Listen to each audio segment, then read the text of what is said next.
हिंदी फिल्मों के महान अभिनेता मनोज कुमार को भला कौन नहीं जानता है, मगर क्या आपको पता है कि उनका बेटा भी कई फिल्मों में हीरो बनकर आया था।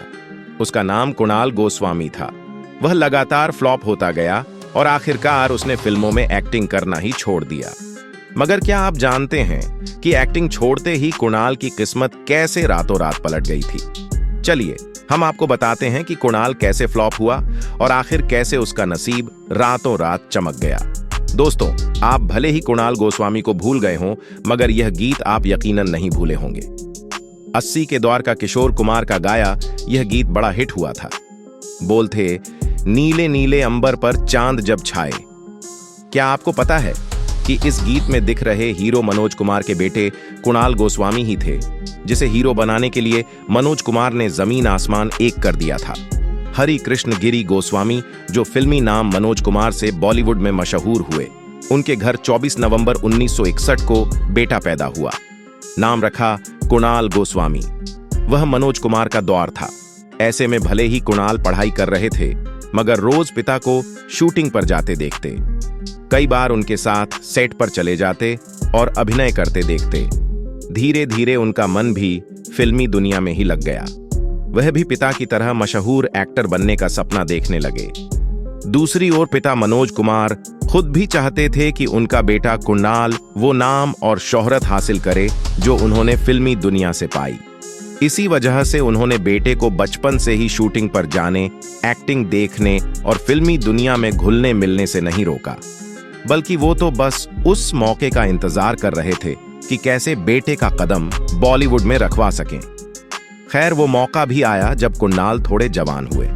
1980 की बात है। कुणाल रहे होंगे। 18 साल के पिता मनोज कुमार ने बुलाया और बोले कि एक बड़े बजट की फिल्म बन रही है, उसमें तुमको भी मेरे साथ काम करना है। कुणाल तो चाहते ही थे कि कैसे वो फिल्मों में पहुंचे। फौरन हां बोल दी और शुरू हो गई पिता के साथ शूटिंग। दिलीप कुमार, शशि कपूर, विनोद खन्ना जैसे दिग्गजों से सजी फिल्म 1981 में आई। नाम था क्रांति। फिल्म हिट, गाने सुपरहिट और कुणाल ने भी पहली बार बॉलीवुड में थोड़ी पहचान बना ली। भले ही वह बाल कलाकार के रूप में नजर आए थे, मनोज कुमार अब बेटे को हीरो बनाकर लॉन्च करने की तैयारी कर रहे थे। उन्होंने अपनी जान पहचान का इस्तेमाल किया और बात भी बन गई। उनको एक साथ 3 फिल्मों में साइन कर लिया गया। प्रकाश मेहरा और शशि कपूर मिलकर फिल्म बनाने जा रहे थे। कुणाल का नाम उन तक पहुंचा तो ऑडिशन के लिए बुला लिया। खैर, ऑडिशन पास करने के बाद कुणाल को फिल्म में युवराज का रोल मिल गया। 1933 में आई फिल्म नाम था घुंघरू।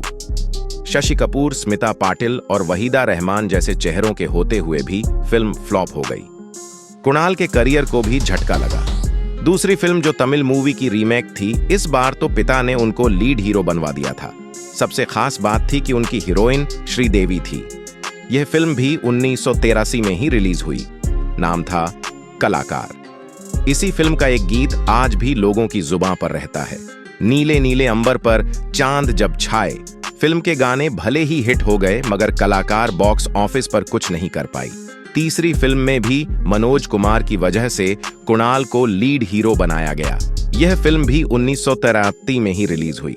नाम था दो गुलाब। हिंदू युवक हीरा को ईसाई लड़की रूबी से प्यार हो जाता है, लेकिन न तो फिल्म चली और न ही गाने, और तीनों फिल्में एक के बाद एक फ्लॉप और कुणाल के करियर पर बट्टा लगने लगा।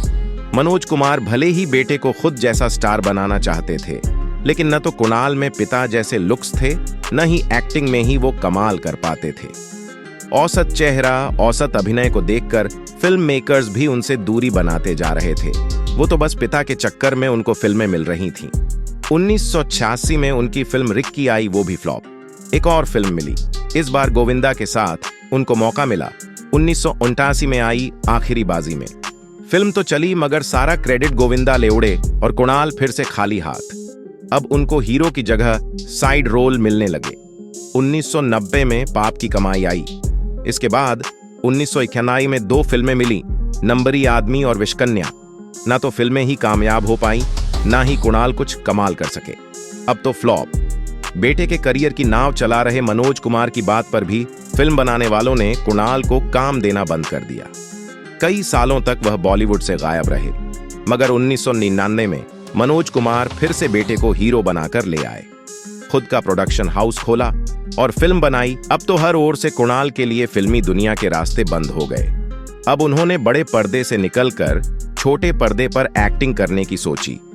टीवी पर कुछ सीरियलों जैसे भारत के शहीद, किटी पार्टी और परंपरा में नजर भी आए, मगर फिर वही दमदार अभिनय का अभाव और यहां भी नाकामी ही हाथ लगी। थक-हार कर उन्होंने एक्टिंग की दुनिया से ही नाता तोड़ लिया, मगर उनको पता ही नहीं था कि आखिर बार बार उनको नाकामी क्यों मिल रही थी। असल में उनके नसीब में तो सफलता कहीं और लिखी थी।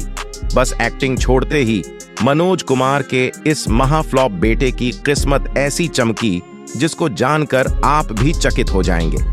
मगर इससे पहले उनकी शादी से जुड़ा एक किस्सा भी सुना देते हैं। मनोज कुमार ने अपने बेटे की शादी बड़े बिजनेसमैन की बेटी से तय की थी। 9 दिसंबर 2001 को शादी भी होने वाली थी। मेहमानों को न्योता भी भेज दिया गया था, मगर शादी से 2 दिन पहले 7 दिसंबर को वो लड़की एक बड़े नेता के भतीजे के साथ घर से भाग गई थी। टाइम्स ऑफ इंडिया ने इस खबर को प्रमुखता से छापा भी था। शादी टलने की जानकारी अखबारों में विज्ञापन के जरिए दी गई, मगर आधिकारिक तौर पर शादी टलने की वजह का खुलासा किसी ने नहीं किया था। बाद में साल 2005 में कुणाल की शादी रीति नाम की लड़की से हुई।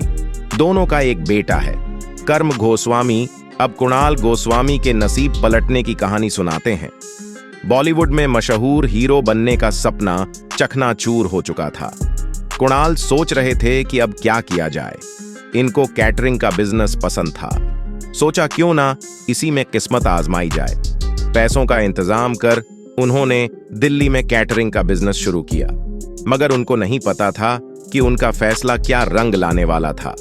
किस्मत जैसे उनके कैटरिंग बिजनेस शुरू करने का ही इंतजार कर रही थी। फिल्मों का सुपर फ्लॉप एक्टर कुछ ही समय में कैटरिंग के बिजनेस का सुपरस्टार बन गया। दिन दूनी रात चौगुनी तरक्की होने लगी। कैटरिंग का बिजनेस उनको थोड़े ही सालों में इतनी कामयाबी दे गया कि उनकी कंपनी टॉप कैटरिंग कंपनी में शामिल हो गई। एक हिट फिल्म को तरसने वाले कुणाल गोस्वामी करोड़ों में खेलने लगे। कुणाल अब कैटरिंग बिजनेस के बादशाह बन चुके हैं और बॉलीवुड को कड़वी यादों की तरह भुलाकर एक मशहूर बिजनेसमैन बन चुके हैं।